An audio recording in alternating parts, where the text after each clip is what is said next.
దైవజనులను భక్తులను చేర్చుకున్నవారు ఎలాంటి ఆతిథ్యం ఇవ్వాలి అని వాక్యం సెలవిస్తుంది అని అంటే, మొట్టమొదటిగా అశ్రద్ధగా పట్టించుకున్నట్టు కాకుండా శ్రద్ధగా ఇవ్వాలి.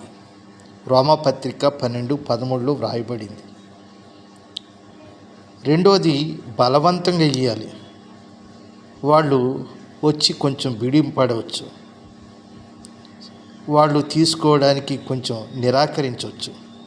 వాళ్ళను ప్రోత్సహించి వారితో మమేకమయ్యి, అయ్యా మీరు ఈ ఆతిథ్యం తీసుకోవాలి, స్వీకరించాలని బ్రతిమలాడి తీసుకెళ్తే దైవజనులు ఆశీర్వదించిన కుటుంబం ఆశీర్వదించబడుద్ది. ఆతిథ్యం వలన ఎంతో ఆశీర్వాదం వస్తుంది. అపోస్తుల కార్యాల గ్రంథం 16:15. మూడోది ఖచ్చితంగా ఇవ్వాలి. అదే దేవుని యొక్క ప్రేమను తెలియజేస్తుంది. మొదటి యోహాను పత్రిక 1:8 వ్రాయబడింది. ఇచ్చేటప్పుడు మనము చాలా ఆనందంగా, ఫ్రీగా, ఇష్టంగా ఆ ఆతిథ్యాన్ని ఇవ్వాలి. అపోస్తుల కార్యాల గ్రంథం 18:26 వ్రాయబడింది. ఐదవదిగా సనుగకుండా ఇవ్వాలి. సనుగు కొనకుండా, వణుక్కోకుండా. సనుగుడు అనేది పాపాల్లో భయంకరమైంది.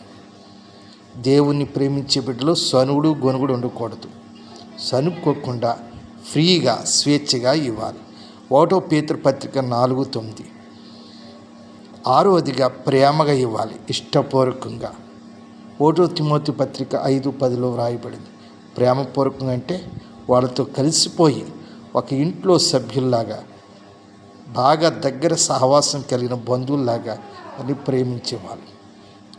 ఏడవదిగా మర్చిపోకుండా ఇవ్వాలి. ఈ విషయంలో ఎటువంటి నిర్లక్ష్యం కానీ మనలో వండుకోకుండా చాలా శ్రద్ధాశక్తులతో ఆతిథ్యం ఇవ్వాలి. హెబ్రీ పత్రిక 13:1 వ్రాయబడింది. ఆతిథ్యం మరిచిపోకుడి. కాబట్టి అలా ఇవ్వటం వలన దేవుని వాక్య ప్రకారం ఎన్నో ఆశీర్వాదాలు పొందుకుంటాం. Praise the lord. హల్లెలూయా.